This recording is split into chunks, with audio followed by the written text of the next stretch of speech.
And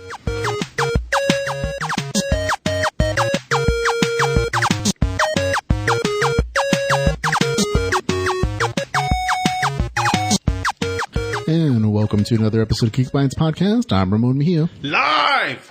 And I'm Edgardo Costa. Every day we bring you the roundup of this week's best Geek and Tech news, then discuss that's how live it is. Then we discuss that news and anything else we're interested in that week. And this week we're actually going to do a video recording of the podcast for anyone who wants to watch, I guess.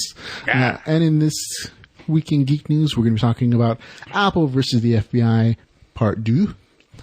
The Atlas robot video that will mark through the robot Uprising, the new Facebook emotes, Doctor Who on Amazon Prime, the rated R Batman vs. Superman casting news for Pacific Rim 2, Iron Fist, and the new Mary Poppins, and also the best trailers of the week, and much, much more.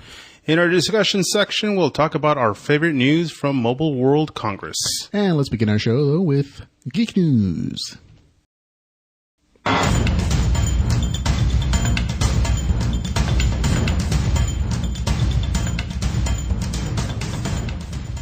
Apple versus the FBI Part 2. Okay, this has been the biggest tech story, I think, this year so far. That Apple is not cooperating with the FBI for once to unlock that San Bernardino shooter phone. There have been some new news posts that have come out this week regarding that same subject. So it's almost like a 2-week topic at this point.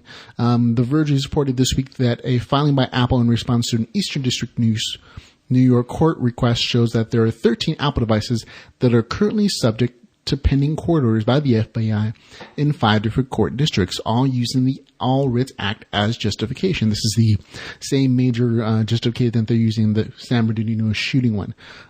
Additionally, the Manhattan District Attorney said that his district alone had in possession 175 different devices that they were unable to encrypt. What these two pieces of news are basically saying that it's not just about that one phone. It's about the precedent that it sets for all kinds of law enforcement issues where they can't decrypt it on their own. If this court order is upheld, essentially Apple and any other manufacturer can be compelled to unlock these phones, these devices, by any means according to, the same kind of legal reasoning. Now the other piece of big news was, of course, that the Apple filed a motion to vacate the court order requiring to assist the FBI in cracking the passcodes of the iPhone 5C.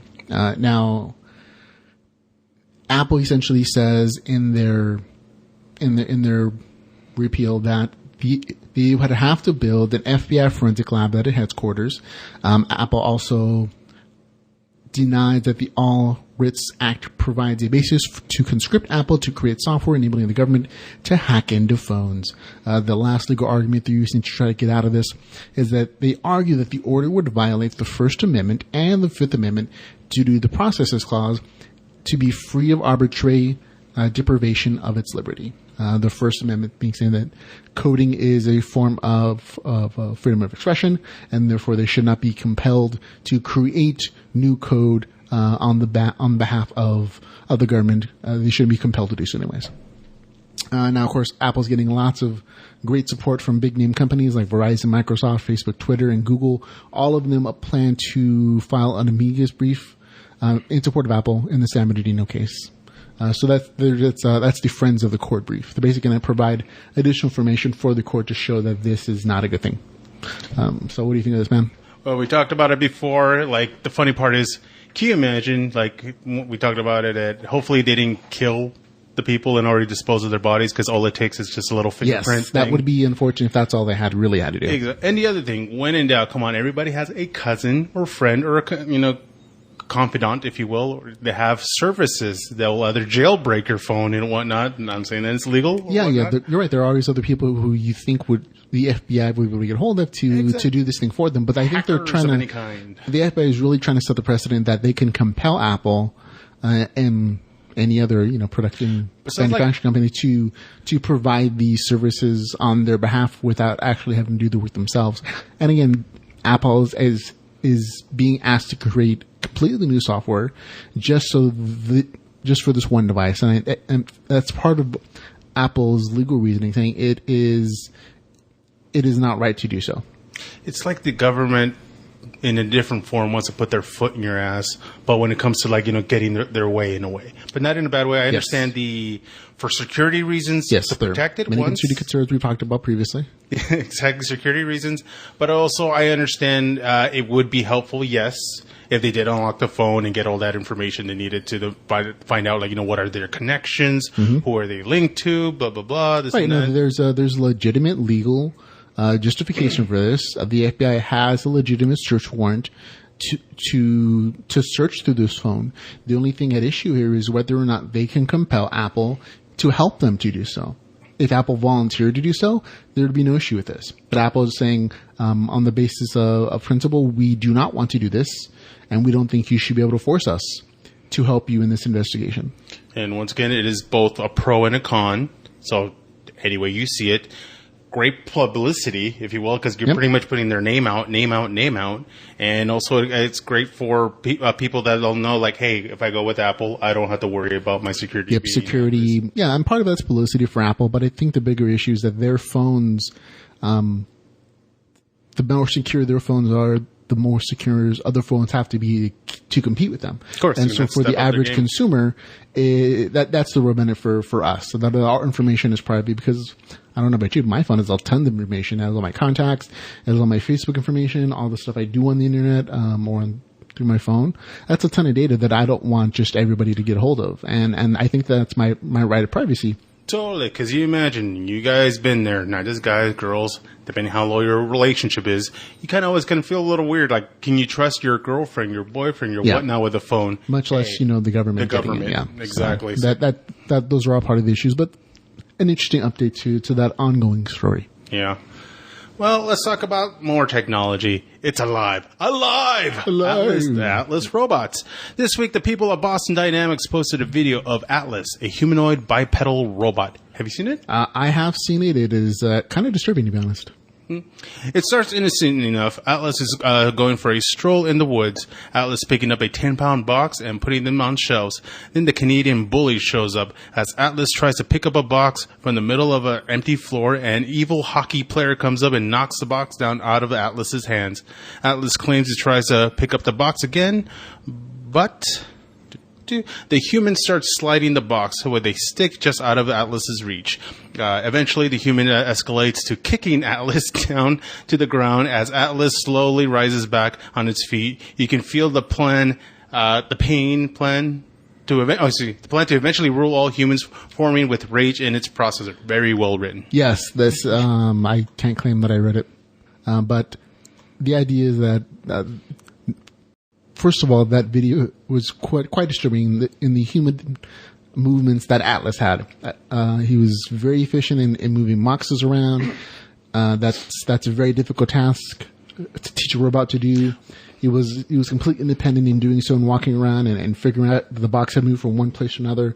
When the guy kicked it out of his hand with a hockey stick and finding it and trying to pick it up again, even if he was pushed down, Atlas picked himself up and tried to complete his tasks on his own, again, without extra help from some human control on the outside. That's disturbing enough. But the fact that this is going to be possibly a new sport for twisted humans to mess with robots, it kind of says something about us, and that the robot uprising happens at some point because of this stuff is not in question, I think. It started with the Rock'em Sock'em robots. Yep. You saw Real Steel with Hugh Jackman. Forcing them into gladiatorial bouts of destruction. Yeah. Oh, yeah. It's going to be a matter. And, of course, eventually the artificial intelligence, the AI, will eventually kick in, recognize that we are the threat, and we are going to be the ones that we are honestly the biggest on the other end of that to this entire planet, and especially to robots if they become self-aware. Yeah, because if you're soft-hearted, you've seen the other video of the quadruped one that looks like a dog or something, and they're kicking it in like a messed up video. These aren't just arbitrary acts of violence. Obviously, they're tests to show to prove the durability, balance, the robot's ability to adapt and recover and complete its tasks. And in the quadruped, it's balance, but it's still these things that we do, and not necessarily to replace humans, but to put humans out of that danger. Because imagine sometimes it's for replacing. Let's be honest. I mean, how many humans are you going to pay to move boxes if you don't have to? That's well. And it can work, 24 hours a day, 7 days a week. There you go. But that's a different issue. It's going to take a little more than just a high school diploma. Now, speaking of ways to react, Facebook has launched their Emotes Live version of new ways of reacting on Facebook. We have a few new reaction options. In addition to the like option, you also have love. You have a face that's laughing, ha ha ha. You have wow, sad, and angry.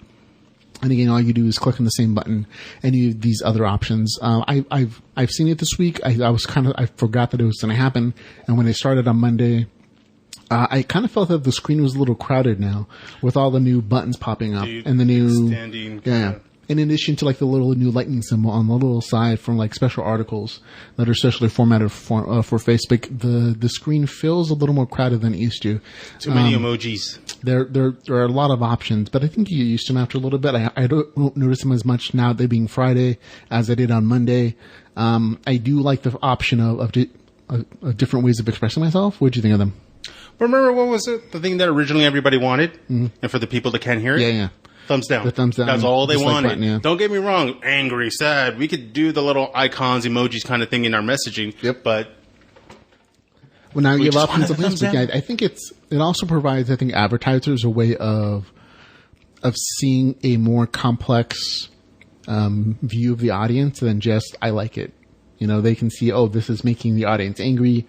This is making them happy, surprised, sad, whatever the case is. And it gives you just a slightly deeper insight than just, I acknowledge that I saw this and I have some emotional reaction to it, but with just the like button. So I kind of like that, especially as we get into like our advertising stuff for our Facebook page and our YouTube page. This is kind of helpful seeing, people like this. They really were surprised by this article. It helps us kind of gauge our audience a little more. But I just want the thumbs down. It's an option. You can do angry. That would be a way to do it. Angry face, yeah. Red. Well, let's talk about something else. Help crowdfund supremely raunchy Jay and Silent Bob video game. How can I mess that up? I love this. This was a really fun article for me. God. So far, it's just a still that I've seen, so I don't know how much of the actual video format is out anywhere. If you go to that page right there, it actually gives you like some small graphic arts where you see the characters moving around and fighting a little bit. It is like a crowdfunding campaign. Mm-hmm. It's actually on a new platform called Fig, which I had never heard about, but this article first came to my attention on Fat Man on Batman, and Jay and Silent Bob Get Old. They had a whole podcast with the creators of it, and it sounded super great. It looks good. So this week, equity crowdfunding site Fig opened up its campaign for Jay and Silent Bob themed video game to the masses. It's called Jay and Silent Bob Chronic Blunt Punch, and it's a colorful side-scrolling tag team beat 'em up where players swap back and forth between our heroes and fly or perform special moves, at the same time, simultaneously. Yeah, simultaneously. Thank you.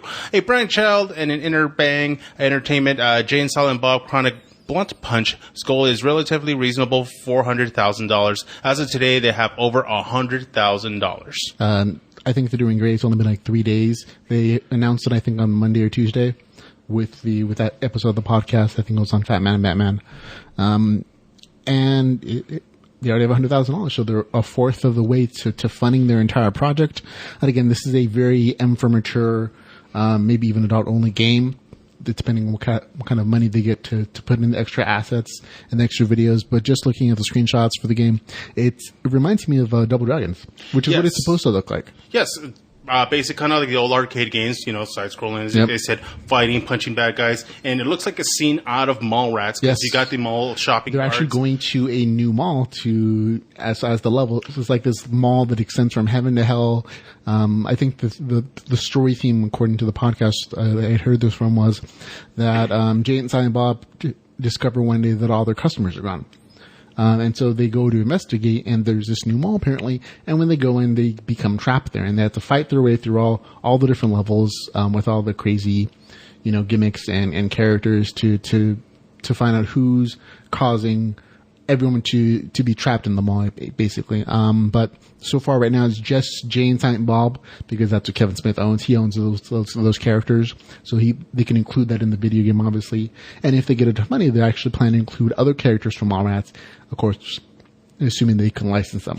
Hopefully, because honestly, if you're a fan of Kevin Smith, all of his movies, we are. It's like a video game itself. Yep. I don't want to compare it to God, I just drew a blank, and it was damn it.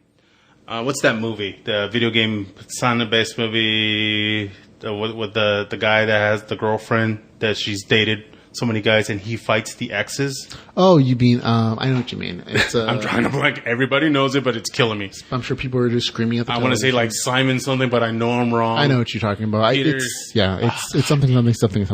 Yeah. It's okay. I know what you mean. We all know what I'm talking about. Yeah. I just can't think of it, but it's the same kind of concept. God, I know her name. Something Flowers. I know Knives Chow. I just can't think his name. But anyway, same concept. It looks really good. Obviously, you've seen cartoon animation series of Clerks. There's comic book basis, so it's all the matter of this art style looks really good. Yeah, they're pulling some interesting art assets, and some of the rewards are really great. The figures of these characters and other Jay and Silent Bob characters. And if you donate, or if you invest, I should say, $10,000 in the project, they're actually going to give you a role on the next Kevin Smith movie, which would be Moose Jaws. Awesome. So you get a walk-on role if you donate, or if I should say invest $10. Because in this particular project at FIG, you're not. Well, some of the reward levels are just you donating and getting something back. Other ones, like up to 10,000 mark, the larger amounts that you would be giving, you're actually investing in the game, and you actually get a part of the profit back from the game, depending on how well the video game does. So that's why it's called equity funding instead of just like the crowdfunding, because you're actually investing as an investor, not just as, someone who's a fan of the project. Now I'll go down to some other entertainment news, though. We have Doctor Who streaming on Amazon Prime beginning in March. This month, the world wept as Doctor Who left Netflix with no apparent replacement to stream the hit show. But Amazon has tweeted this week that they will be streaming series 1 through 8 of the show on their platform, Prime Video, beginning in March. So I love this. I was so sad when Doctor Who left Netflix. My wife and I have been streaming it on a weekly basis. Whenever we get bored, we know we can always go back to that great show and just kind of look at our favorite episodes. And there's so many that we don't generally get bored. But once it disappeared, well, we were just sad for days. And now we're happy again because we can see it on Amazon Prime, which we have.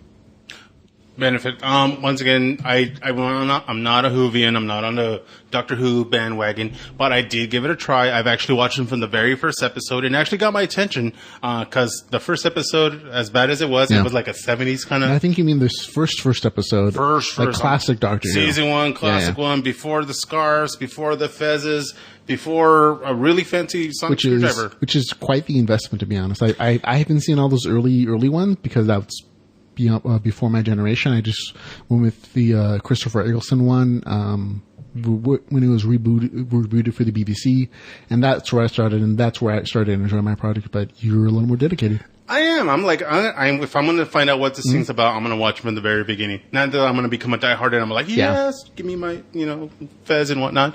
But it was interesting to me watching the first one compared to obviously what's current now. Yeah. Big time, literally time difference and all large that. Large time difference, large production difference, yeah. Production value. The core of it, I think, is still the same. It's a core, yeah, and the core down is the whole same concept. But once again, I'm not missing it. Sorry, you guys, but from bad to worse. But either way, I like it. I'm just not technology. But it's just, once again, I don't think I'm going to miss it. Okay, well, like I said, you can watch on Amazon, so you don't have to miss it anymore, and I think that's a great thing. All right. Excuse me. Batman vs. Superman to get a R-rated Ultimate Edition Blu-ray release. In the wake of Deadpool's rated R success, Batman vs. Superman Dawn of Justice is set to get a R-rated Ultimate Edition release on Blu-ray, according to the Classifications and Ratings Administration. Titled Batman vs. Superman Dawn of Justice Ultimate Edition, the expanded cut is likely to be similar in scope of Batman vs. Superman director Zack Snyder's Ultimate Cut of Watchmen. Yes, so Deadpool got an R rating, and so now everybody's using that momentum to get their R ratings for their new movies. Wolverine 3 is supposed to be R rated. They claim it was always intended to be R rated. I doubt that was the case. And now they're kind of in given a little more freedom with the DVD release of Batman vs Superman to make it an R-rated kind of movie. I believe they said it was due to extra violence, not anything like nudity like Deadpool was, but we're gonna see a lot more R-rated superhero movies, produced now that it has been proven that there can be a very successful R-rated superhero franchise. To me, it just shows two things. One, people are jumping on the bandwagon. Yes, a lot of them. And two, if there's good movies, I don't care. Totally. But also, it's not the first rated R comic movie. At least to the best of my knowledge so far. I think that would be Blade. There's Blade is one. Yeah. I'm not sure, 100% sure about this second one that I'm about to name, Robocop. If you've seen Robocop, Robocop was violent. Yeah, definitely hard R, but I don't know that we call him a superhero. It's comic book. I want to say at least as in comic book title. It's very science fiction, I think. I don't think anyone really thought of him as a superhero. Because at the time during the 80s and 90s, the superhero thing wasn't around. It's depending who you were, where you were. Because with me, I was a comic book guy, minus the belly and. But in modern times, I think it's it's okay to say that Deadpool is kind of started off the trend again, though. With me, it's never left with me. I've always watched kind of movies like that. Like I watch all the Blade movies. Yeah. I watch. Oh, of course, my biggest movie with me personally, because I'm a fan. Blade jumped from R to PG-13. They try to make it a little more palatable and mainstream audience it. And I think what Deadpool does is it kind of proves that you can reverse that trend, because after that, for a while, it's just more and more PG-13. Well, with me, my kind of thing of movies like that, and of course being comic book related, is the one that I'm a diehard fan of is The Crow.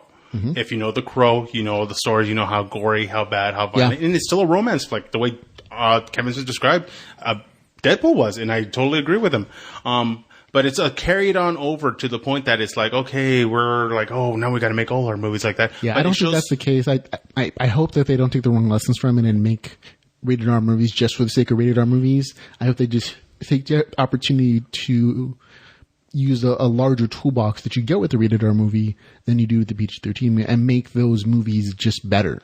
And doing a rated R movie, it shows as a film, as a company, now they know who exactly is paying for the movies. As in Star Wars for PG-13, let's do the family, rated R movies, and there's an audience for it. It's an adult. It's an adult audience. Yeah. So you can only imagine if it was an NC-17. I don't know how big that audience would be, but I don't think it would be that much smaller than a rated R. No, I think you get a little more, slightly more and more adult content, but I think you can do a lot with a rated R movie and still, maintain a pretty good sized audience. Totally. Now, speaking of other entertainment news, we have Pacific Rim 2 being directed by Daredevil's head writer. The sequel to monster movie Pacific Rim will be directed by executive producer and head writer of Daredevil, Stephen S. DeKnight. This is his first ever directing film after creating TV series Spartacus and helping to make the Netflix original Daredevil a success. Guillermo del Toro offered his blessings on Twitter to this new director of the franchise that he began. So I'm like, hey, I keep forgetting that there is going to be Pacific Rim 2. So it's a movie. It's a movie. It's a movie. I saw the first one. I liked it. The first one, honestly, just caught me by surprise because I don't know his real name, but the actor that played the Jax Teller character from Sons of Anarchy, he's one of the lead actors in it. And it's only until you hear his can I talk to you for a minute? Because he has that accent. And he's like, oh, it's him. It was weird to see him in that kind of movie, like a different. Well, you use your acting success to go wherever you can. I mean, if you're ranged as an actor, there's some surprisingly great actors in there, including Idris Elba was in the movie as well, and a bunch of other really good actors. But it was just a monster fight, robots versus monsters, and that's all it promised to be. And to me, it delivered. And I think that's why it's a good movie, in my opinion, because it set expectations and it fulfilled them entirely, and it didn't pretend to be something else that it wasn't. What was it based? Is it just like an original flick, or was it based off comic book series? I want to say it's cartoon? An original script from Guillermo del Toro. He's a big fan of kaiju movies. It was kind of an homage to the Godzilla versus whoever, Mothra, exactly, or whatever movies, type of stuff. Same kind of concept. It was almost like watching, especially if you're, depending how old you are, like watching the big robots in Power Rangers, except with a better budget. Better budget, definitely better budget. But again, that there's going to be a second one is always surprising, because I don't think did that well in theaters originally, but I guess it's well enough that they're willing to throw some more money at it. Movies, depending on their popularity, they either do well in theaters, or if they have a quote-unquote cult following, they'll do great. I think that movie did a lot better in like China and Japan than it did in the United States. Not the stereotype, which justifies it, because I think Kung Fu Panda 3, which kind of tanked here, did amazing in China. I think it was like the top grossing movie of the year when it came out in China. Totally. So the American audience doesn't determine a movie's success potential. No. Well, speaking of more movie-related stuff, Ready Player One casts lead actor. Deadline reports the Steven Spielberg-directed adaptation of Real Player One has cast Ty Sheridan as the lead actor to play Wade Watts, the main character in the story. Ty Sheridan, from X-Men Apocalypse, played Cyclops Summers, a scout's guide to the zombie apocalypse. Yes, I'd never really heard of this kid until I looked up his IMDb credits. He's going to play Cyclops in X-Men Apocalypse. I've seen him in Scout's Guide to the Zombie Apocalypse. He was actually he was reasonably funny. Good. I love the novel Ready Player One. It's a book about virtual reality and video games and like 80s stuff, movies, trivia, music, all that stuff, essentially, but it's set in the future. So it's kind of a retro movie set in the future with virtual reality, and it's an adventure kind of storyline, which I really love. I love the audiobook, love the novel. It had so many things that I enjoy. So I look forward to it, and I can only hope that they don't screw it up. Okay, just because I had that itch to scratch. Yeah. Scott Pilgrim. Yeah. Oh, Scott Pilgrim saves the world. Okay, thank you. It was like I had to. Folks. Okay, but overall, yeah, he looks good. I'm still waiting to see him in action. I want to see at least for me, Cyclops, the character. Yeah. To me, always had, of course, the Boy Scout look, kind of the chin, almost like a Marine kind of guy. He's a very clean-cut kid. Yeah. I want to see the visor. I want to see which version they're going to go. Because, wait, keep going. Keep going. Okay. Yeah. Let's see. In the X-Men originally, he had that big chunky one that covered like earmuffs kind of thing. Then they eventually slicked it down to kind of really thin eyeglasses. I just want to know how his visor is going to look in this movie. I think it's going to look the same. I think they're doing a lot more classic stuff. More comic book classic stuff, yeah. I doubt it's going to be yellow, though. No. Well, I think it yellow will be. with the ruby red quartz. Well, they have Cyclops looking, Psylocke looking almost identical to her character. That's true. Magneto gets his red suit. I think they're going more towards the 90s animated version. And I don't think that's a bad thing. So, but we have some other great casting news. Iron Fist. Finally, we've been waiting for the longest time to hear who's going to play Iron Fist in the Netflix original show. Marvel has found the newest superhero. Game of Thrones actor Finns Jones has landed the coveted role of Iron Fist. Now, for those who don't know who Iron Fist is, he's going to have his own show after Jessica Jones, Daredevil, Luke Cage, and then he's going to get his own show, and they're going to combine into a new superhero team show on Netflix. Iron Fist, also known as Daniel Rand in the comics, who at the age of 9 travels with his family from New York to the lost mystical city of Kunlun. After some twist of fate, Rand is adopted by the city's ruler and taught advanced martial arts and the mystical powers of the Iron Fist.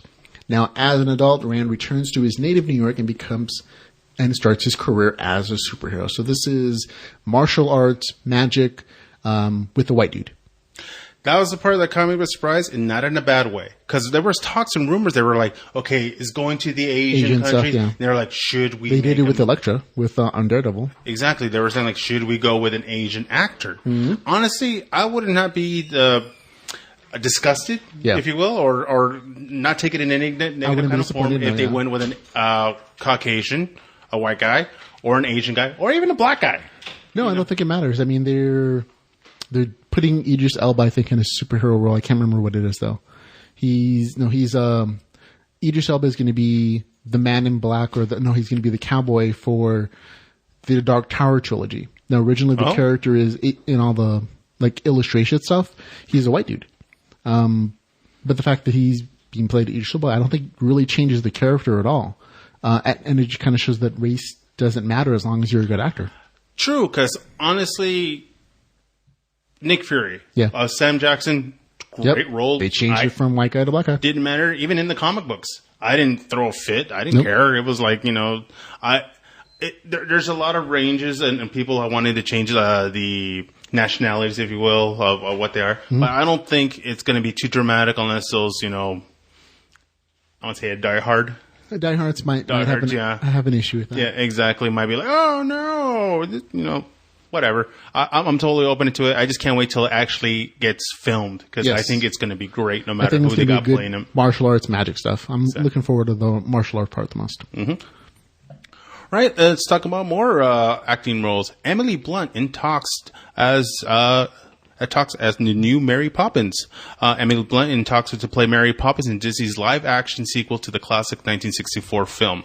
That film was based on P.L. Traveler's 1934 book of the same name, while the sequel, currently untitled, will draw from the 7 subsequent Mary Poppins books Travers published between 1935 and 1988. To be set in the Depression-era London, the Mary Poppins sequel will focus on a now-grown Michael Banks and who has children of his own. Yes, and I'm kind of on the fence about this Mary Poppins sequel. I think the original is just great and classic. I don't think it needs to be updated. It's one of the few films that I don't know that would benefit from a modern treatment. Now, is this the Tim Burton? Yeah. Mary Poppins? So, yeah. Obviously, Burton fans are going to watch it no matter what because everybody likes the little, gothy, darky kind of thing. I'm going to watch it. It's going to be, I'm sure it's going to be interesting. I don't know that it's going to do as well because, you have just the classic voice of Mary Poppins, Julie Andrews. I think it's going to be hard to beat. But, Emily Blunt, she can do the role well. I'd give it a chance, but I'm going with reservations. Well, of course, and a matter for a lot of the fans and some of the people that already kind of expected. I wonder where Johnny Depp and Helena Carter are going to play in the movie. But who knows? You never know. You never know. But again, I think it's interesting. At least they're doing a sequel. It's a way to keep the franchise alive. And Disney's just doing this with all of its stuff at this point because they find it's at least mildly successful. And Tim Burton's making the money. Remember, he's doing Dumbo also. Yes. So good for Tim Burton. And that's going to be it for our Geek News section, folks. If you have any articles you want to submit to us, anything you think we should talk about, you can always submit to us at feedback@geekbytespodcast.com. And we're going to move on to, though, our trailers of the week. Trailers of the week. Now, in our trailers of the week section, folks, we're actually changing things up a little bit now. Every week we pull together a list of the best movie and TV trailers that came out this week, and we discuss what we thought about them. And this week, though, we're actually changing them. We're just going to talk about them. We're not going to play audio clips of them because we're actually producing a video compilation of the best trailers of the week. The same videos, but you can actually watch them. So you can watch them on our Facebook page, on our YouTube page, Geek Bytes Podcast, or you can watch them also on our actual website. Again, Facebook, geekbytespodcast.com. We're going to begin, though, with Pete's Dragon. In the Pete's Dragon trailer, I loved it. I thought it was very interesting. I was never a big fan of the original, so this one seemed better to me already just from the trailer version of it. It's Disney's latest attempt at rebooting a franchise. I thought it was great. What do you think of it, man? It was good. It was interesting. It was definitely a teaser, though, because it was about 1 minute 30, but you got a lot of information in there. Oh yeah, semi-shadow silhouette of the dragon himself, and so I wasn't sure which route they were going to go because it was not going to be the kind of Roger Rabbit, old school, kind of like an actual 2D cartoon character. I think they're definitely in CGI. Oh yeah, and I just want to know what the head's going to look like because I don't know if they're going to give it that big kind of like lower jaw kind of thing, the pink hair that he had on top of his head. Very cartoony because that's what it was. Yeah, but I like the fact that they started off with almost a Tarzan kid in the wild aspect of it. He's been like living in the forest for like 6 years, and then Robert Redford shows up, and Bryce Dallas Howard from Jurassic World. They're talking about finding the kid and how he survived, and he says that he didn't survive alone. He had a friend, and we of course know that's Pete's Dragon. Dark, but not in a creepy way. Not Tim Burton-y kind of thing. No, it's just not as pop cartoony. Yeah, and plus it was nothing like the era. It's not a guy in a little suspender suit. No. Hey, Not this. What was the dragon's name? He had a name. I don't really like the first movie. You can look it up. You gotta love IMDb because they're on their game. IMDb is our friend. Okay. But it's, again, I like it already. Just in the 1 minute, 30 seconds. I'm sorry, it popped in my head. Elliot the Dragon. I already like the new version better than the old one. So yeah, because you honestly, you got like you said, very Jungle Book kind of feel because it was a little long-haired blonde boy kind of thing. All it was missing was like an orangutan and a bear, and it was pretty much going to be the same thing. Jungle Book mashup. Exactly. Now the next great trailer we found this week was Maggie's Plan. Again, you can always check out the links for our show notes or on our Facebook page for the actual videos. But this is actually a very interesting, I think, twist on the rom-com to me. The trailer talks about a woman named Maggie. She plans to have a baby on her own, but is derailed when she falls in love with a married man and then wants to break up with him. Again, the trailer is very witty. It's very funny. I thought it was great. Ethan Hawke, Julianne Moore with this weird accent. And it's entertaining to me, though. I plan to watch it. Honestly, I was joking because I haven't seen Ethan Hawke in pretty much anything in forever. Yeah. And I was telling everyone, like, I thought it was Mark McGrath from Sugar Ray for a second just because I haven't seen it. I'm like, he hasn't been as active as he used to be. Exactly. I was only waiting for one of his songs to come on. But definitely rom-com chick flick. So if it's date night. I think it's interesting because it's not just boy meets girl, fall in love, happily ever after. It's also the after part that she sees him for who he really is, cheating narcissist, and she wants to break up, but she wants to do it in such a way that it's benefit many people, including like the ex-wife. It's not Maya Rudolph, but I don't know the name of the actress, excuse me. They do that awesome scene like, oh, I'm here to return your book. And she literally has like a sandwich bag full of ashes. Yeah. So obviously that's a breakup sign, and which is awesome. Slightly, yeah. Yeah. So but again, it looks interesting. That part got my attention. May 20th, 2016. So it's only a couple months away. Yeah. Now our third trailer that we saw this week that I absolutely loved, Daredevil Season 2, Part 2. The first trailer, the part 1 talked about the Punisher, his storyline. He's a vigilante taking that one extra step past what the Daredevil does in killing people. Elektra shows up in part 2 and we get her side of the story. She's in Hell's Kitchen to help fight the Yakuza and of course the Hand. So I love those two aspects to it. I just shows that the Daredevil Season 2 is going to have a lot of different villains, a lot of different plot points and storylines that they're going to go through for that second season, and I can't wait to watch it in March. I'm probably going to binge it because I did binge on Daredevil, the first one. This one is very much an dark action superhero show. It's not nearly as emotional as Jessica Jones. It's just more gritty violence, and I like that. I just wonder if they're going to have another alternative costume to the Daredevil. I think they are. I think in the first one was the prototype. In the season 1, it looks a little prototype. It actually has yellow and red. But from the trailers that part 1 and part 2 we see, I've only seen the red parts, and even that's like damaged and modified. In those trailers show that he's been changing it to make it better and better as he gets more experience fighting crime in various gangs. Well, yeah, I just want to know how it's going to take off. I wonder if as soon as you watch the opening scene for like season 2, if it's going to say 1 year later or whatever. I'm going to think it's going to be something like 6 months to a year later. Just so we can show that he's been doing some stuff. Because if they just pick it up right after, kind of won't make sense. It wouldn't feel as organic, I think. True. Because we, as the viewers, have had 6 months to a year to without the Daredevil. And I think story-wise, it makes more sense because then he can be moving on. He can have change. It gives him a little more experience. You don't have to have that new superhero feel anymore. Oh, yeah. Now, the last trailer, Kill Your Friend. This one was a little bit weird. It gave me like American Psycho vibe with a Britpop comedy kind of thing working here. The basic storyline is that a record executive working at the height of the 1980s Britpop music craze goes to extremes in order to find his next hit.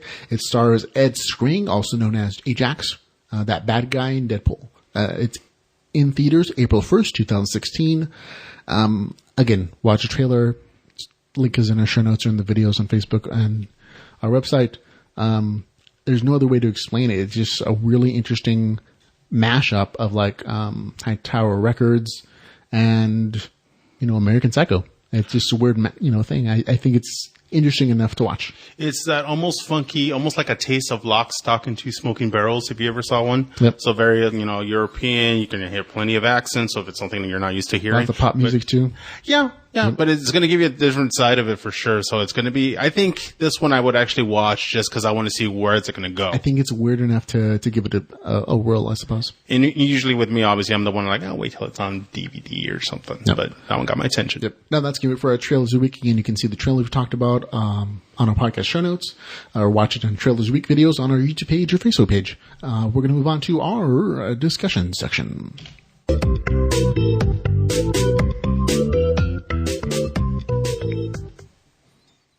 And in our discussion section, folks, we talk about anything we're interested in this week that doesn't quite fit in with the rest of the show. And this week, we're going to be talking about news from Mobile World Congress. This is essentially the big cell phone show. It happened in Barcelona this year. There was a ton of great news that came out of it earlier this week, including some weird kind of cell phone stuff. I have a whole list of things that I thought were cool and interesting. Some of the things you submitted as well to our Facebook page. We're going to begin with the thermal camera phone. I call it Predator phone. It is produced by a company called Cat. It's built for FLIR's standalone thermal camera. It's being integrated in the Cat phone alongside a regular smartphone camera. It allows a S60 to capture live thermal imaging and measuring surface temperatures, all while recording both still photos and videos. We have some photos and videos in our show notes, of course. It looks cooler than it sounds. It very much feels like that Predator mode from the thermal movie. imaging where it sees, like the silhouette-ish. Whenever I see the photo, I just hear boom, boom. Or the little crackling sound that he does while he's stalking you kind of deal. But seeing it in action was really cool. It's actually really compact as a phone for the ones. Really same size. So it's not a big, thick, bulky camera. It's like this interesting sensor on the outside of it that they added to it, and it works. And I'm really surprised because most of these things are these big, bulky cameras you got to use, and I'm surprised they fit into a cell phone size. I compared it to ghost hunting because you see usually the thermal images for ghost hunting. Yep. So you know people are going to mess with that. You're going to see like a weird silhouette of a little creepy whatever crawling in the background. Might improve the ghost hunting community quite a bit. Oh yeah, totally. Because to buy a thermal camera, let's say, alone could cost several $100s. Yeah, at least. If you want the good ones, you get even more expensive. And still stuck with a big bulky camera machine. Yep, very much so. So this is an interesting. I don't know how practical it is. I don't know how everyday use it's going to be. I can think of a few. Watch the video. Every so often descriptions on what you can do. There's some fun things you can do with, I'm sure, but I don't know how practical. But again, we're not about practical. We're about the geeky things that we like. So it's cool to watch. Now, another phone that we saw was from LG. LG announced a 360 VR headset. It has a dual 1.88 inch screen, 960 by 720 displays that connect to LG's G5 using a USB-C cable for processing and control. It will support YouTube video, the 360 YouTube videos, and Google Cardboard applications. This one was a little weird just because it didn't, the Gear VR, you slide your phone into it, and then it uses the Gear VR's processor and screen to do its 360 VR stuff. Well, this one actually has its own independent screen. It just connects to the processor and GPU of your phone via a cord outside of it. So you're not sliding your phone into this thing. It's doing this processing, on the side somewhere. So I think this it's definitely going to be lighter. I don't know that it's going to be as sensor heavy because like I said, it's only really supporting Google Cardboard at this point, which to me says it's a slightly cheaper version. I don't know where it's going to fall in the market because you have Google Cardboard, which is like a couple bucks. Then you have Gear VR, which is at this point $99 with the addition to the phone. And then you have, jumping very much ahead, you have like the $600 Oculus Rift, and you have the announced HTC Vive, which is like $799, including like the wands and everything.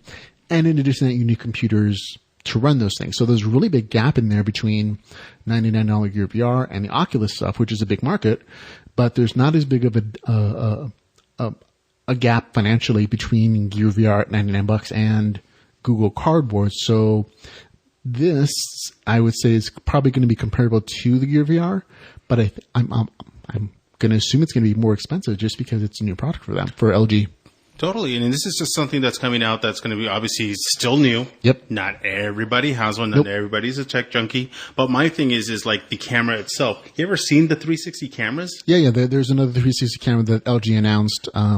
It's going to be, there were actually two 360 cameras that were announced that I thought were pretty cool. One of them was the LG Cam. We have a photo in our show notes course. It actually looks kind of like a small cell phone with the camera on one end and another camera at the other end. That gives you that full 360 view. It just looks kind of weird. Yeah, because the ones that I'm used to seeing, because I didn't understand, to be the honest, how do they do the 360 video?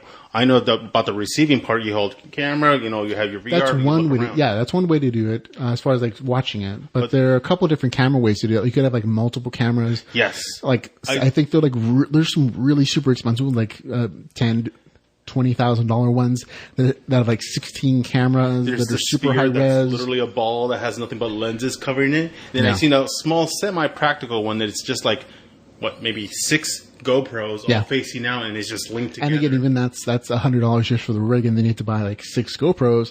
That's a very expensive version of this. Yeah. The LG one, their LG 360 camera, it just has 2 cameras on it that can do up to 2K videos and support YouTube 360. Apparently, YouTube 360 is going to be a major platform for 360 videos because it's YouTube.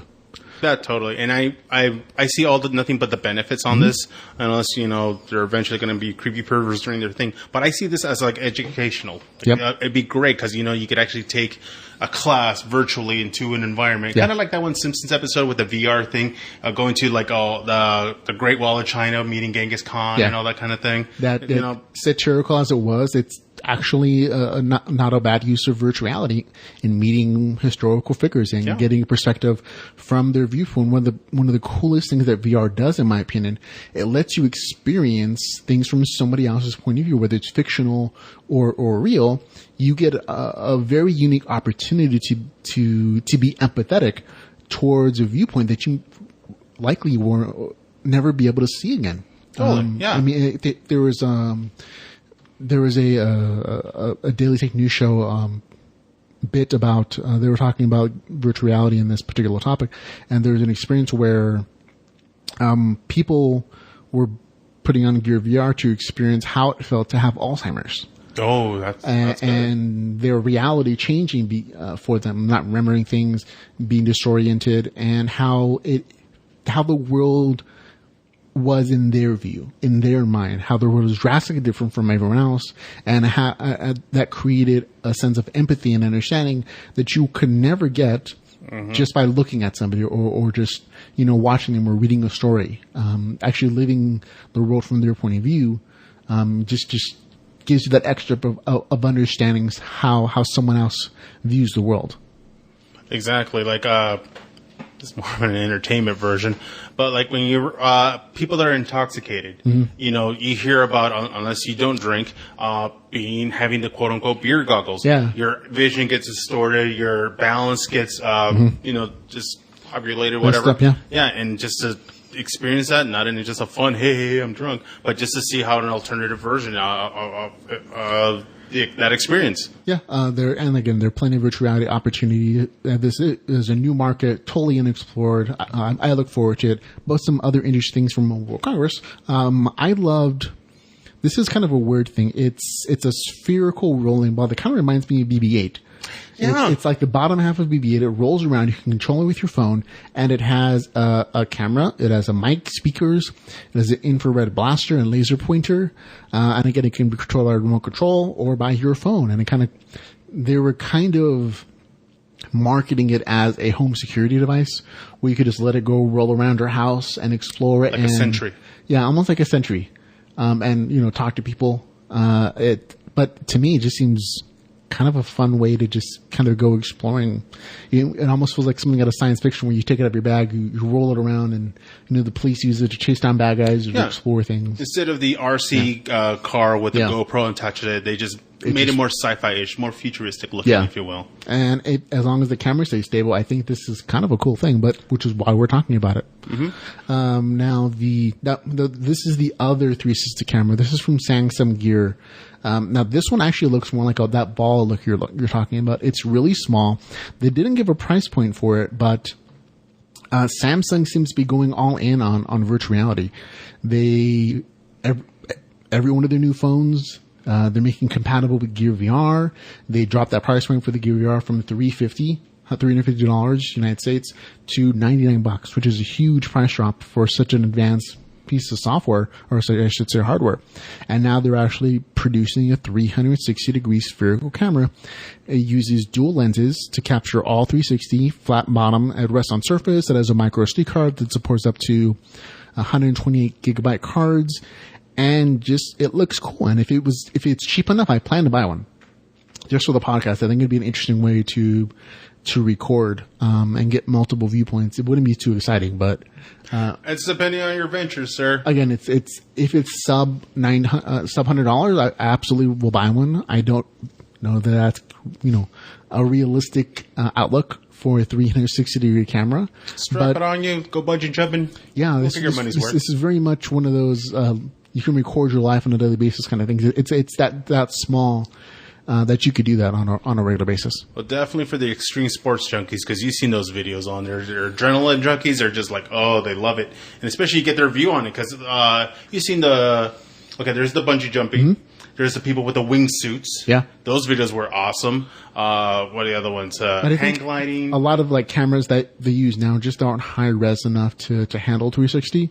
Because remember, even if you have an HD quality video recorder, when it's spread out over 360 degrees, it gets kind of grainy. So you need a 2 4K resolution sometimes to get really good quality, or at least those multi GoPros. You need better software that compensates for that lower resolution, but gives you the good resolution where you're looking at with your Gear VR, your Oculus Rift. There's some interesting options there, but virtual reality was a big theme at Mobile World Congress this year. Like another adrenaline junkie experience that people would want to experience virtually, but really can't handle it because of their fear. Yep. Is literally being in a shark cage. Can you imagine being in a shark cage, seeing them swimming around you? There are plenty of adult experiences where this type of stuff is going to go really major. Obviously, there's adult films. There's the action stuff. There's a lot of other things. Video games, movies. There's a bunch of media that's being introduced. There's several movies that are actually coming out that are specifically geared towards 360 film, and they're really artistic, experimental experiences because some of them combine CG effects. Mm-hmm. Some of them combine not just a 360 video, but also a CGI world you're going into, and some of them are just first person kind of movies in 360 and POV kind of shots. It's very much an unexplored world where you don't have the safety and limitations of just having one point of view. It's very odd because you as the audience member can experience things from looking wherever you want to, but the action in traditional movies generally only happens just in one direction, right in front of you, and that's it. So what do you do with the other, 270 degrees of view? How do you fill that? Does it just become empty? Do you use it in new and experimental ways?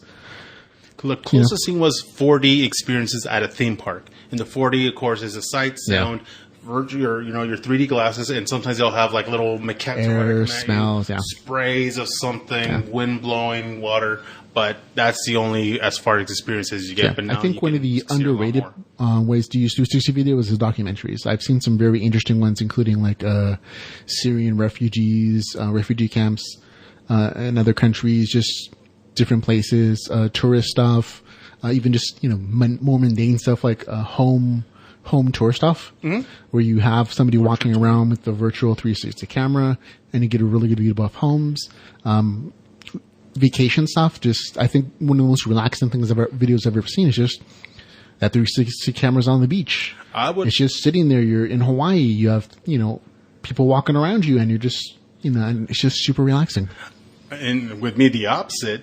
Fear tactics. And I'm saying horror stories, you hear that sound behind you, virtual, you look behind you, you can see. Yeah, that kind of incorporates 3D sound. Oh yeah, and totally. And then the effects of being hunted, like a safari adventure, you're the gazelle and being chased by the lion. That would freak the hell out of me. That would be such a weird experience. Exactly. But every time you look back, you see the lion. Picture of hunting again, we have that whole empathetic new opportunity to be empathetic towards different viewpoints thing going on. Or tour to your local slaughterhouse. No more meat for me.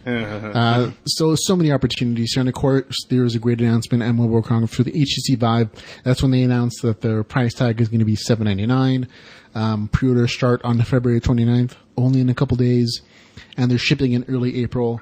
And again, that includes 2 hand tracking controllers, 2 Lighthouse laser tracking controllers, of course, headset.